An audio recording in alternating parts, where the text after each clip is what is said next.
I ask not for his lineage, I ask not for his name. If manliness be in his heart, he noble birth may claim. I care not of world's wealth, but slender be his part. If yes, you answer when I ask, hath be a true man's heart? I ask not of what land he came, nor where his youth was nursed. If pure the spring, it matters not, the spot from whence it burst. The palace or the hovel, where first his life began, I seek not of, but answer this, is he an honest man? Nay, blush not now. What matters where first he drew his breath? A manger was the cradle bed of him of Nazareth. Be not, be any, be everything. I care not what you be. If yes, you answer when I ask. Art thou pure, true and free? Vergonha. Sentimento que nos paralisa. Começa com um formigamento no rosto, olhos marejados, uma pressão na cabeça, seguida de um sentimento de vontade de se esconder, ou mesmo de não existir. Para nós, homens, a vergonha sempre é presente. Desde pequenos, ouvimos frases como "você é um homem ou um saco de batatas", "você é um homem ou um rato", "opa, você não é homem, não?", sempre em face de alguma situação que nos desafia ou uma situação em que a nossa fragilidade aparece. Não se pode ser frágil sendo homem. Nessa sociedade, parece que é aconselhável empurrar os homens a sempre abraçar mais a sua masculinidade. Acho que qualquer sentimento, qualquer choro, qualquer lamento já foi calado em algum momento com a máxima: homens não choram.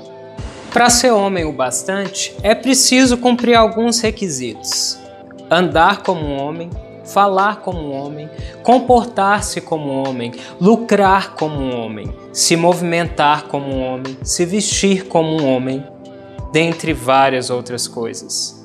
O que eu acho é que a gente se pergunta pouco: o que diabos é ser homem? Nosso vídeo começa com um pequeno review desse vídeo do canal Quebrando o Tabu. Em um quadro que eles chamam de Cozinhando o Tabu, duas pessoas de pensamentos opostos debatem sobre um tema enquanto cozinham. Vamos focar no episódio em que colocaram o que chamaram de um homem desconstruído e um coach machão para conversar. Sim, reparem que o desconstruído eles chamam de homem, já o coach eles chamam de machão. O vídeo abre com um depoimento do coach machão dizendo que o seu exemplo de macho alfa seria o James Bond, um homem, nas palavras dele, forte, com grana, pegador, ou seja, ele faz tudo o que eu queria fazer. O coach em questão tem um canal no YouTube em que ele dá dicas bem... coach. Exemplo: como conquistar uma mulher com apenas 15 minutos de conversa. O coach diz que sempre foi nerd e que nunca se encaixou nos padrões de masculinidade impostos pela sociedade. Já o homem desconstruído diz que aprendeu a ser homem observando os pais e os heróis das histórias de aventura que ele lia quando criança, mas que se frustrou quando percebeu que ele não conseguia corresponder a esse ideal de masculinidade que passaram para ele. Parece até que eles vão se dar muito bem, mas no ápice do vídeo, o homem desconstruído pergunta ao coach: quando você não conseguia ficar com as mulheres, como você se sentia como um homem? E a resposta é uma racionalização, algo como: Acho que é absolutamente normal. Não deu certo aqui, tem outro, tipo, liga o foda-se. Ao que o homem desconstruído diz que ele não foi respondido, pois a pergunta era sobre sentimento, e a resposta que veio foi uma grande racionalização do que é ser homem. O coach tenta mais uma vez, com mais racionalização, revelando a grande dificuldade para um homem falar de sentimentos na nossa sociedade. É bem típico. A discussão no vídeo gera outra pergunta tensa, do homem desconstruído para o coach novamente. Você tem noção dos riscos envolvidos do trabalho que você faz quando você mexe com as emoções dos homens? E a resposta é: acho que cortar essa cebola aqui, sem o devido treinamento, é mais arriscado. Para entender um pouco mais sobre masculinidade e todo o movimento que geraram conversas como essa do Quebrando o Tabu, eu proponho uma viagem no tempo. Até o século XVIII, não era possível encontrar um modelo de sexualidade humana conforme entendemos hoje. O próprio termo sexualidade é um termo surgido no século XIX, portanto, pertencente a sociedades modernas e pós-modernas. Antes, a sexualidade era determinada pela diferença entre ambos os sexos, em uma concepção chamada One Sex Model, ou monismo sexual. Nesse raciocínio, reinava que a perfeição anatômica era o sexo masculino, e a mulher seria uma espécie de homem invertido. Basicamente, a regra é que o falo seria a perfeição e geraria uma espécie de soberania do homem sobre a mulher. Mas a biologia, assim como qualquer ciência, nunca sustenta uma ideia sozinha. É preciso um diálogo com tudo que está acontecendo na época e até mesmo com outras ciências. A evolução dessa questão gerou o Two-Sex Model. Agora, a mulher já se diferenciava do homem e se definia como um sexo próprio, com comportamentos próprios e distintos que se encontravam numa sociedade burguesa, capitalista, moralista, nacionalista e colonialista dos países europeus. Nessa sociedade, a função do homem era voltada para o social, para o externo. As mulheres ficavam com os afazeres domésticos, com a criação dos filhos, em uma existência completamente voltada para o mundo doméstico. Acontece que toda a história é formada por crises, mudanças, guerras, conflitos. E isso fez com que as questões do gênero, da masculinidade, da feminilidade, tivessem que se adequar ao que era pedido na época. Essas mudanças fizeram com que o homem visse a necessidade de se adequar e de manter a masculinidade de acordo com exigências burguesas. Mas foquemos no que a história chama de a Era Vitoriana. Antes da Era Vitoriana, já havia começado o período da Revolução Industrial, período em que houve o crescimento das indústrias e de grande advento tecnológico. Esse movimento, iniciado em 1760, também teve um impacto na forma como cada um via e experimentava seus corpos. O papel de cada corpo era definido em suas funções e até mesmo no espaço em que ocupava. A Era Vitoriana acontecia em uma Inglaterra em expansão, que agora se denominava um império, com a Rainha Vitória e o Príncipe Albert como as figuras principais da monarquia. Foi estabelecido o modelo de família exemplar. Um homem, uma mulher, pais exemplares, cristãos devotos e soberanos imparciais em quaisquer assuntos políticos.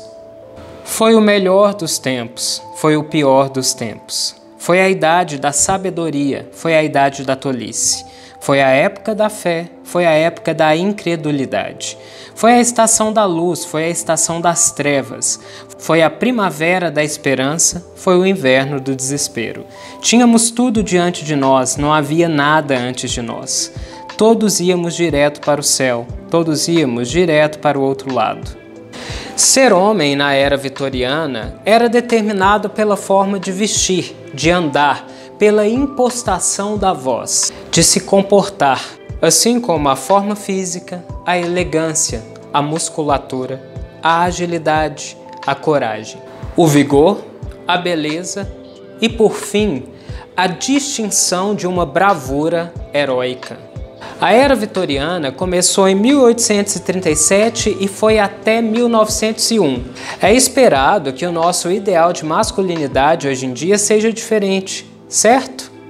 Então, cara, não mudou muita coisa, a gente sabe disso, né? Assim, se você for olhar os filmes dos anos 50, dos anos 60, dos anos 70, dos anos 80, a masculinidade tende a perpetuar essa ideia do homem como um homem confiante, do homem que não precisa de ninguém, do homem da elegância. Cadê a representação do homem sentimental, do homem que não se interessa por mulheres, que não vê a mulher como objeto? Cadê esses homens? A gente sabe que existem, né? A gente sabe que, por questões científicas, essa ideia de que existe um homem como referência é muito prejudicial, porque você nunca vai conseguir se encaixar naquele referencial. Assim, esses homens hipermasculinos, né?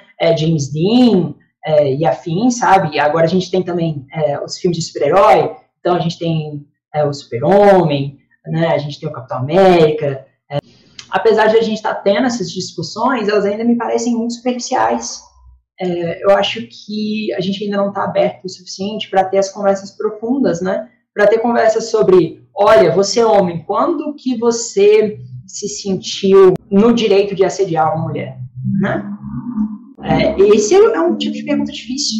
A gente pensa muito, a gente ainda está muito nessa lógica punitiva de que, olha, a pessoa fez algo de errado, a gente tem que trancafiar ela e esquecer, né? Não é bem assim que as coisas funcionam, porque a gente precisa de uma sociedade que permita as pessoas a se corrigirem, né? A gente tem que começar a pensar no seguinte, nossa, quão grato eu seria se eu tivesse tido uma referência masculina que não estivesse infectada por essa noção desse homem específico, desse homem vitoriano, sabe? Quem dera se eu tivesse, sei lá, algumas outras influências, outros tipos de masculinidade, né? Como John Green, que é um dos meus atores favoritos, que é bem nerdzinho, que é bem assim, que é o que eu me identifico bastante. O Hank, que é o irmão dele também. David Bowie é um também. O meu caminho vai ser diferente do de todo mundo. Isso eu tenho que deixar claro, porque senão a gente cai aqui naquela mesma questão de que existe um referencial, né? Então, o homem saudável é o homem que faz X. Não, né? A gente tem que olhar em consideração o contexto, sempre. Então, o meu caminho, eu posso falar sobre o meu caminho. O meu caminho foi pela leitura, foi pela reflexão, foi entendendo história, política, entendeu? Sociologia, filosofia, psicologia, entender o porquê que eu me sentia desse jeito, entender que tinha outras pessoas que se sentiam de forma semelhante, entender a teoria queer, entender a teoria feminista, entender o que é proposto de verdade, e a gente tem que começar a conversar sobre isso, a gente tem que começar a discutir, a gente tem que começar a trazer a teoria para o cotidiano. Chega para o seu amigo e pergunta, velho, como é que você está se sentindo? Você já passou por isso? Você já se sentiu menos masculino? Você já teve que beber para poder ficar com alguém? Sabe? Comece a conversar. Certamente você vai encontrar pessoas que passaram por situações semelhantes, né? Ou então você vai encontrar pessoas extremamente inseguras, pessoas extremamente na defensiva. Quem sabe você também não está se protegendo desse jeito? Quem sabe você não está questionando por que você se sente atraído por um tipo específico de mulheres? Por que você não pode chamar um cara de bonito? Por que você não pode achar um outro cara bonito? Por que é assim? Né? Então a gente tem que começar realmente uma questão de reflexão. Hoje eu já não acredito mais em uma concepção de homem fechada. Eu acredito que é uma questão que nós temos que criar o tempo todo. Então é um conceito que está em modificação, né? E essa modificação quem faz sou eu, né? Já que a gente está falando aqui na primeira pessoa, qual que é a minha perspectiva em relação a isso, eu já não mais acredito que eu tenho que me adequar a uma categoria, a uma ideia. Se os parâmetros da nossa masculinidade ainda é pautado em um tempo histórico de mais de 100 anos atrás, talvez seja a hora de fazer algumas perguntas. O que essa masculinidade ainda representa para nós? O que estamos tentando defender? Ser homem no século XIX era também estar em posição de poder. A masculinidade era o papel dominante para se agarrar e se firmar contra dois vilões, a feminilidade e a homossexualidade. A masculinidade frágil, ou mesmo a masculinidade tóxica, que é tão falada nos dias de hoje, nada mais são do que uma reação a esse lugar de poder ameaçado de um indivíduo que está em um lugar de poder. A era vitoriana também possibilitou a ascensão de várias mentes brilhantes, dentre elas a de Sigmund Freud, que trouxe a noção da bissexualidade para aquela sociedade. Para Freud, todo indivíduo seria bissexual em sua subjetividade, ou seja, na nossa subjetividade possuímos as polaridades masculino e feminino, independente do nosso sexo biológico, independente se temos pênis ou vagina, pipiu ou pepeca.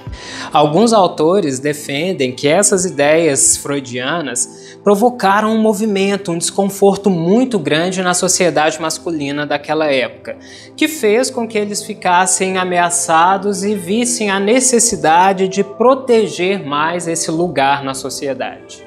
A era vitoriana, período de uma ascensão cultural, intelectual, a era da tecnologia e também de uma moral sexual muito rígida que defendia que o homem estava para a mulher e vice-versa. Qualquer fuga dessa norma seria considerado um desvio e até mesmo uma doença. Então, recapitulando, para ser homem na era vitoriana era preciso se diferenciar da mulher, do homossexual, ser benquisto na sociedade, ter posses, ter vestuário, ter influência, ter voz, ter força, ter jeito. Dando uma pincelada na moda, um pouco antes da era vitoriana e também durante, foi a ascensão do que se chamou de dandismo. Os dandies ou dandies eram cavalheiros perfeitos, um homem que escolhe viver a vida de maneira intensa. Contudo, não se levava tanto a sério. Ocupava o seu tempo com lazer, com atividades lúdicas e ociosas. O estilo de se vestir e de se portar dos dandies também causaram uma espécie de crise para o homem vitoriano. Uma das figuras mais populares desse movimento dos dandies era o escritor Oscar Wilde, um homem intelectual, influente, artista, sofisticado, que ousava em sua escrita e em sua vida privada, já que era um homossexual. Essas consideradas ameaças à masculinidade fez com que os homens da era vitoriana se vissem ainda mais ameaçados, fizessem de tudo para proteger o código de honra da época, o código de honra da moral estoico-cristã. Esse código pegava a filosofia do estoicismo com a filosofia e a crença religiosa do cristianismo. O código de honra do homem vitoriano se rebelava com alguns valores aristocráticos que surgiram, figuras flamboyantes e dandescas, que eram homens que demonstravam trejeitos menos rígidos e até efeminados. Eram uma real ameaça à tal da honra masculina. Como esses homens eram vaidosos e gostavam de viver uma vida cercados de beleza e arte, parte do grupo do Bolinha havia encarado esse movimento como se valores materialistas tivessem se oposto a valores espirituais. Curioso pensar que os vitorianos eles eram ao mesmo tempo progressistas e extremamente conservadores. Esse código de honra defendia virtudes que protegiam o sucesso econômico, a ascensão cultural e social para a burguesia e buscava reforçar a bravura, a força, reforçar a tal da masculinidade. Ok, obviamente as coisas são diferentes hoje. Eu mesmo tenho amigos em que a mulher é a grande provedora e sai para trabalhar. O homem se dedica aos trabalhos domésticos e fica em casa. Tá, não são muitos, mas eles existem, vai. Bom, eu na verdade não sei. É 2020 e eu mal saí do meu apartamento esse ano. E no meu apartamento, essa coisa da masculinidade tem o seu próprio código de honra. Mas com uma ajuda parceira, camarada, brother, de um amigo pesquisador, vamos entender o papel do homem pós-moderno em ambiente doméstico. Quando usamos o termo papel social, estamos utilizando uma metáfora do teatro para tentar explicar de uma forma alegórica como a organização social se dá. Você já parou para pensar o que é o papel de um ator numa peça de teatro? Ele recebe um texto escrito, com algumas indicações de interpretação, e o papel dele é apenas dar sua interpretação àquele personagem. Um ator não tem o poder de mudar a história daquele personagem que ele está interpretando. E é mais ou menos a partir daí que podemos pensar a nossa sociedade. Os papéis masculinos, nas sociedades tradicionais, já prescreviam qual devia ser a ação dos homens. Se antigamente eles eram os caçadores ou os guerreiros, depois eles passaram a ser os provedores e aqueles que deveriam trabalhar fora para manter a mulher e os filhos no conforto do lar. O papel que nos é dado nos tira a capacidade de protagonizar e de escrever a nossa própria vida. Antigamente, as profissões de prestígio como medicina e engenharia eram as mais cotadas. Atualmente nem tanto. Nós já compartilhamos com outras profissões este mesmo papel de prestígio. E prestígio e honra são coisas que estão sempre ligadas à masculinidade. Porém, o que define essa honra varia tanto de povo para povo, quanto também varia ao longo do tempo. O que era honra no século XIII não é honra no século XXI, mas nós ainda possuímos os nossos códigos de honra. Qual o lugar do homem dentro do espaço doméstico? Se pensarmos bem, antes da industrialização, os homens tinham as próprias casas como seus locais de trabalho. Os artesãos, independente daquilo que produziam, utilizavam o próprio espaço doméstico para realizar sua tarefa, fossem eles marceneiros, fossem eles sapateiros ou qualquer outro tipo de trabalho que era realizado.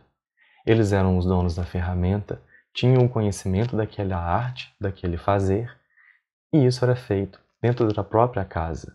Houve um momento depois na história em que esse espaço de produção foi tirado do lugar doméstico, que ficou apenas com o espaço da reprodução, ou seja, daquele lugar onde nós não só nos reproduzimos enquanto espécie, mas também o lugar onde nós mantemos esse núcleo familiar. Isso também a gente entende como um trabalho reprodutivo. Então, o cozinhar, o lavar, o passar, o limpar. Em inglês nós vamos ter os trabalhos do care, ou seja, os trabalhos de cuidado. Mas se um dia nós homens já estivemos dentro de casa fazendo o trabalho e deste espaço nós saímos para continuar executando o mesmo trabalho, o que nos mantém fora de casa?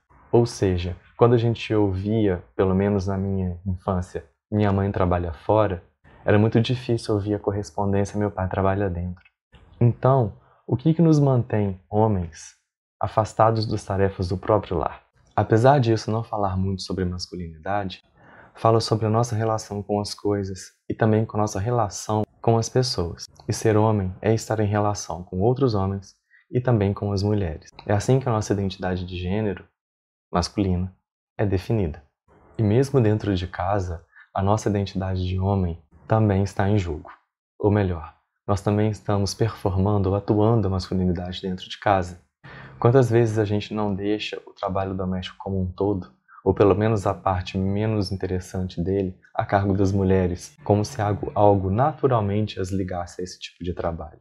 Na verdade, essa naturalização do trabalho doméstico para as mulheres, que tem como base aquela ideia de que se a mulher é mãe e ela gere o filho, então ela é mais apta a cuidar da criança e, portanto, da casa, não passa de uma história que nos foi contada. Uma peça que escreveram e que a gente continua interpretando, sem pensar no nosso protagonismo com relação àquilo. Não é porque o homem não gere que ele não é apto a cuidar do lar. Todos os homens que eu entrevistei eram responsáveis, se não total, pelo menos parcialmente pelos trabalhos domésticos. E apesar deles terem sido classificados como ingratos, inglórios, repetitivos, chatos e que não terminam nunca, havia também um elemento de prazer, um elemento de no final é bom. Foi aí também que eu entendi o meu lugar de privilegiado enquanto homem, porque se eu não havia percebido até então a dificuldade e a complexidade do trabalho doméstico, é porque havia alguém, e esse alguém geralmente é uma mulher, que fazia ele por mim. Não há nada mais que justifique nós homens não nos envolvermos nesse tipo de trabalho, a não ser uma visão ainda machista do mundo. Alguns trabalhos independem de gênero. E se a gente mantém esse tipo de trabalho atrelado ao gênero, isso não passa de uma construção social, não passa de uma história que nos contaram. E continuar mantendo essa mesma estrutura, ela apenas reforça o nosso privilégio e o nosso conforto. Mas esse privilégio e esse conforto custam o privilégio e o conforto de alguém. E geralmente, quem faz o trabalho doméstico por nós, quando nós não estamos nos responsabilizando por ele, mãe, mulher, filha, ou então você está delegando para uma outra mulher que não é do seu círculo mais íntimo fazer isso. Por isso, se você está vendo esse vídeo, comece a repensar suas atitudes. Estou falando da produção, da própria trama social. É uma forma que nós temos de contar a história. Qual vai ser a sua opção? Manter o conforto da história já contada em que você é um mero interpretante? Ou você vai ser o protagonista e autor da sua história? A função de um código de honra numa sociedade é garantir os direitos, determinar os deveres, garantir as liberdades e a abrangência. Que mais pessoas tenham direitos às coisas boas dessa sociedade, à convivência, à educação. A era vitoriana, ela tinha uma grande vantagem.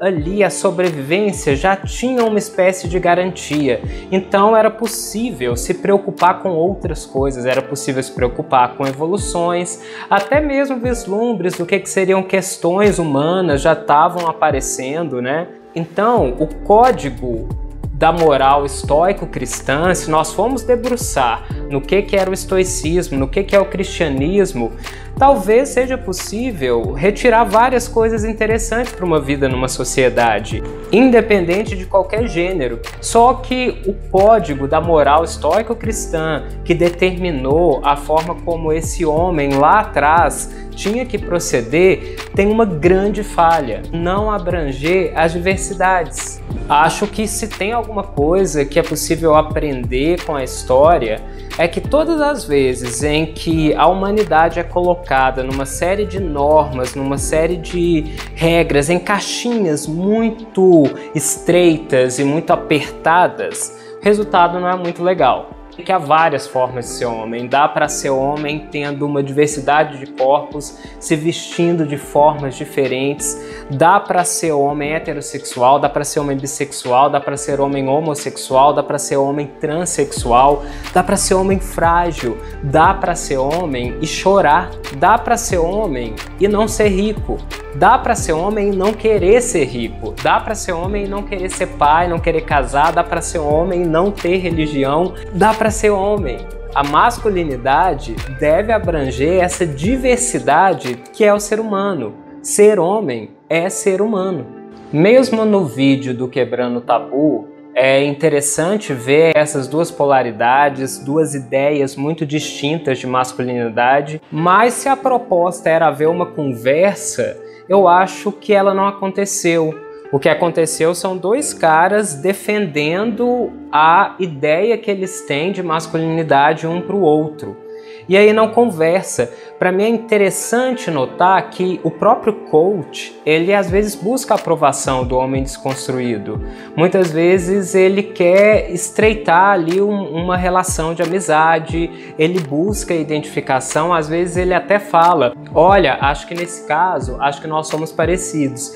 Mas o homem desconstruído, ele mantém uma distância, uma frieza, simplesmente porque parece que o outro pensa diferente dele. Se homens diferentes não conversarem, falarem dos sentimentos, falarem da angústia, falar da ideia que eles têm, do exemplo de masculinidade que eles têm, não abraçarem, acolherem uns aos outros, como é que a gente vai transcender, como é que a gente vai criar um código mais livre, com mais diversidade, mais fluidez para a nossa masculinidade? No vídeo tá bem claro que, de uma forma diferente, os dois homens ali acabam tentando reproduzir a brincadeira de que meu é maior do que o seu.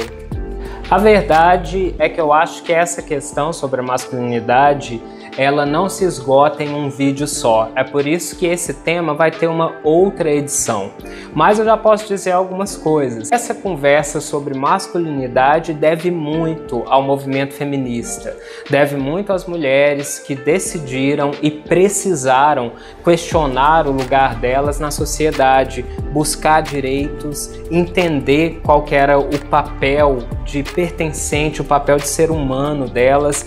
Eu acho que graças à discussão sobre o feminismo, hoje nós estamos tendo a oportunidade de conversar sobre masculinidade. E masculinidade frágil, masculinidade tóxica. O documentário O Silêncio dos Homens é um grande exemplo disso, né? Que em inglês é The Mask You Live In, que é a máscara com a qual você vive, né? Numa tradução livre, que é exatamente isso. Uma série de depoimentos, uma série de retratos de homens já machucados por essa ideia rígida de masculinidade. E é curioso como que a violência é ensinada, né? Então, o afeto, a minha reação, ela tem de ser da violência, porque chorar não pode, mas bater pode. Vocês têm ideia do quanto que isso é louco, o quanto que isso é sem noção?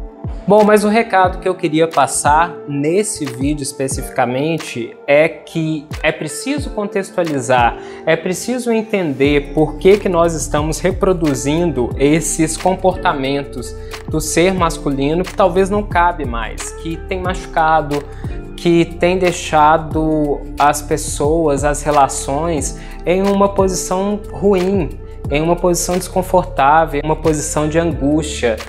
Dá para ser homem e dá para ser livre. E dá para ser o homem que você quiser. Quero agradecer muito os meus amigos que contribuíram com seus estudos, com seus depoimentos, com a exposição da própria vida aqui nesse vídeo. No próximo vídeo eu vou elaborar ainda mais questões sobre a masculinidade e vou falar mais sobre a minha masculinidade, mas já vamos começar a conversar. Bota aí nos comentários a sua experiência com a sua masculinidade. E até o próximo vídeo.